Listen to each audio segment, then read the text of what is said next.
That's important. I understand that. My name is Jason Labrie. I'm the assistant project manager here at the plant. This is Tom Whitman. He's a maintenance supervisor that recently come on board with us, and just invited him here to check out the presentation and kind of go along with us and just get familiar with the plant that way. So what we're going to do is we're going to have a short presentation, and then we're going to go out into the plant and actually see some of this stuff, talk about it kind of along the way. And then we'll just we'll head back in here. So if you have personal belongings, you can leave them here if you need to. Because we'll be the end of the route comes back to this room. So, and then of course we've got Sarah. She's our intern for this term, doing a great job, getting lots of good feedback. And you know we're always trying to help people out. You know, going through the program. I went through the program as well in 2004. To 06. That was actually Matt LaForce's first year, was I believe 06. And John, of course, John Lewis was there, and Dan Lundy was on his way out.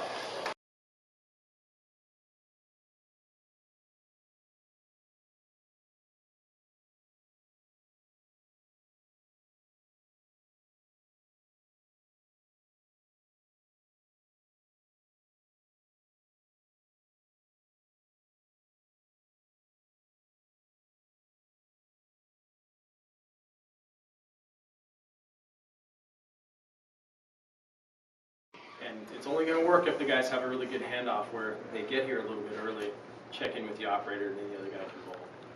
You know, if you're consistently late or something like that, it's just not going to work. We're going to have to roll it back to have an overlap. For anything that the main operator needs, but really the main operator is the guy that's pushing all the buttons during his shift. And you can do it here. You can do it down the filter house. You can control the plant. You can control the plant from the high service MCC building. So that time of US filter.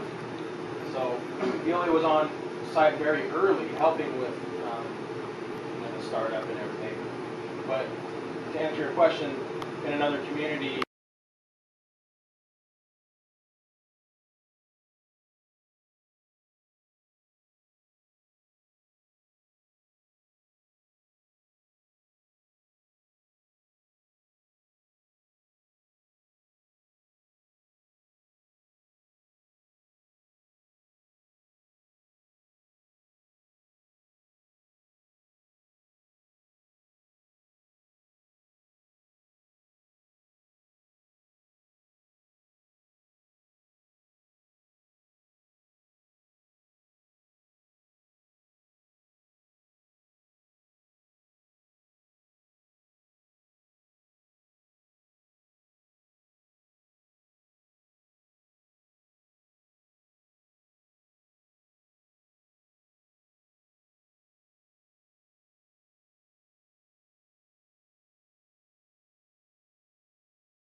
First step is coagulation basin.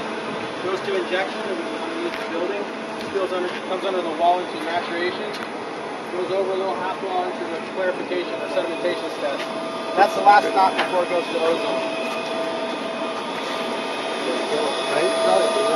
Where the sand. Oh, the sand. You can see the sand mixing. Yep. If I can see it, it is. That place from here over to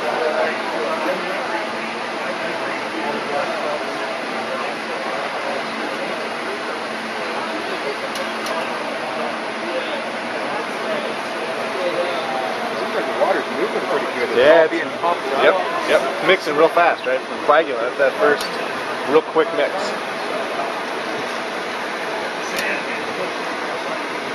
Okay, and then upflow clarifier. So it goes from here, or upflow. And you can see how they angle it. Yep. So it's all the way. Well, it gets pushed, it comes up, and then it gets pushed back up through. And then into the... Pushed up through, and then it goes over the weir, whatever's in there settles out. It's pushed over there. Pretty clear, Yeah, up close to the... Yeah, it looks real clear. These were really dirty last week. They cleaned them Tuesday and Wednesday. Oh, really? Oh, nice.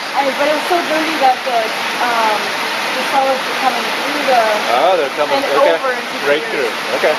Yeah, so... Time to clean it. Yeah, so he... Switch to the other pump, which is another high cycle, so you don't have that problem. Find that they're effective, just don't want it down a little slow. No, it's linear, like it does just as well. It doesn't really fluctuate on how much it takes out. But we have found that really high.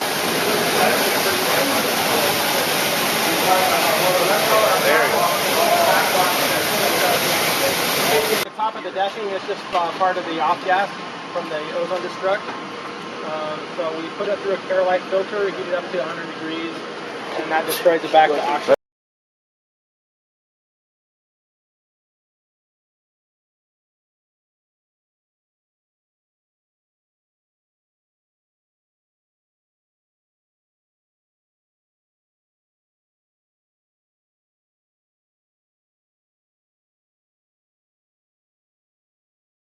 Fairly easily, and so all these hatches have gasket material on them and stuff, so there's no escape that ozone. Because when the ozone comes up through the water, it charges up the headspace and the air that's up there, and so you got to deal with that somehow. And what we do is we pull that air back and push it through the filter to destroy that ozone. What you have over here is this is the recycle basin we're talking about. So all that water is going to get re-injected back into the raw water pipeline. Over there is the gravity thickener. So after you get the sludge from ActiFlow, or that slurry material, it goes over here to the gravity thickener. And then it just sinks down by gravity to the bottom where we keep a small sludge blanket. And then every 60 to 90 minutes, depending on the guys set the timer, it opens the valve and dumps some of that thickened sludge into an hourglass-shaped storage basin. Kind of, if you see on the other side of the thickener, see how it's kind of an hourglass shape? That's actually the shape of the thickest sludge storage basin. Underneath there are those bueno pumps that push the thickened sludge up to the centrifuge building, which is right behind you guys. That's your weird looking breezeway. And there's the dumpster. Actually, things running right now, so there's tape dropping out. There it goes. Yeah, that's it. You guys have to treat the solids at all? No, it's called a special waste, and yeah, it's just river salt. Actually, there's no like nutritional value to it, or very little. We looked into that. It's like maybe a soil amendment or something, but it's full of alum salts, and it's got the polymer in it. So it's more trouble than it's worth. I actually tried it in my house, and the stuff is still hard in my soil. It's like rocks in the soil.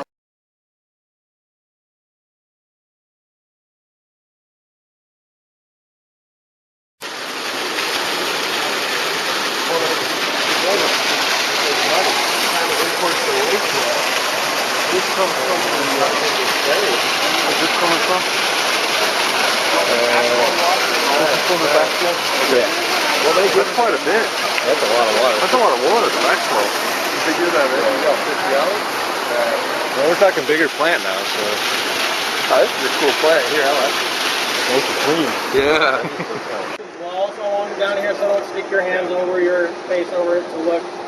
It'll go off, and I believe that's enabled right now, so just try not to do that. And then there's the public park on the other side, so that's open all the time except for at night, and it gets quite a bit of use in summer months. It was sort of the city's agreement, or a buffer zone between this big industrial site and the neighborhood and Wilsonville Country. So we bought this piece of land. We said, okay, we're going to build this big treatment plant, but we're also going to give you a park. So it worked for everybody. Nice. And this Community is just friendly. water out here, this water beach there.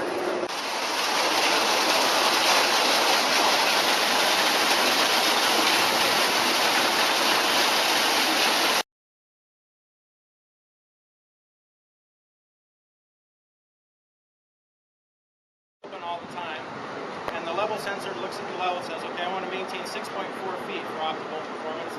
And so if the level starts going up, like if we speed up the plant and the level increases, the control mechanism will open that effluent valve a little bit to bring it back to 6.4 feet. Or if we slow the plant down, the opposite's true. It'll close that valve a little bit more and maintain 6.4. Upward percolation or downward? So the water's coming in into the gullet. It's coming into these green troughs, and it's going down through the carbon. So it comes in the green house and not up and over? That's right.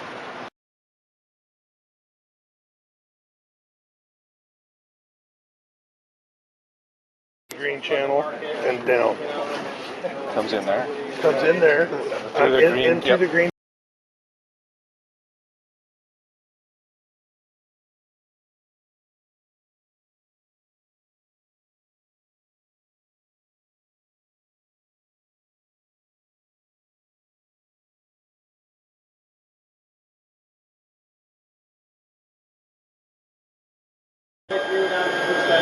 But if you look on the ground, you can see the arc in the concrete where there's like kind of looks like a crack where the water's sitting. That's actually the outside edge of the caisson.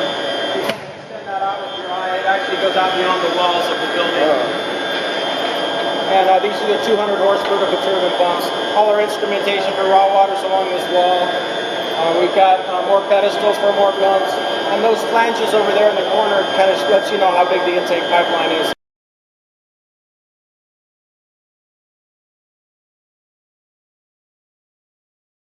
So if we needed to flange off the pipeline and dewater it, we have a submersible pump to do that. So this gets inspected every year, and the screens get inspected every 2 years.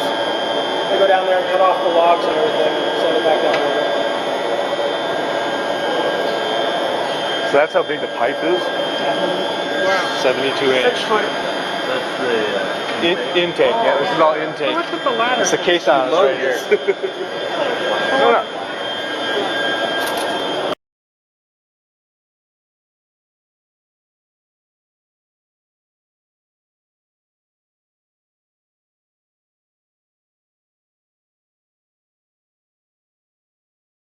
Not quite a bit, but just to the right of this cedar, down in between those two real tall cottonwoods, you should, right about where he's pointing, you should see something. And listen real carefully, because you might actually hear the valve opening, and you might hear some of the air.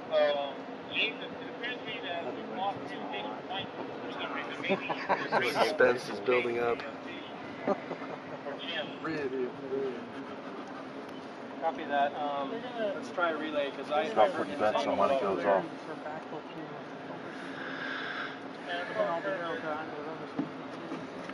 I wonder if they ever get residents. You heard it. Yep.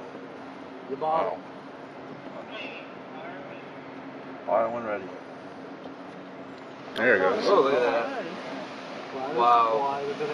That is some force. Those are two 16-foot long. Can you imagine if you were down there bank fishing and you didn't even know what's going on? That's a big fish. Do you ever get residents, like, they call and they're like, oh my god, you know? I don't know.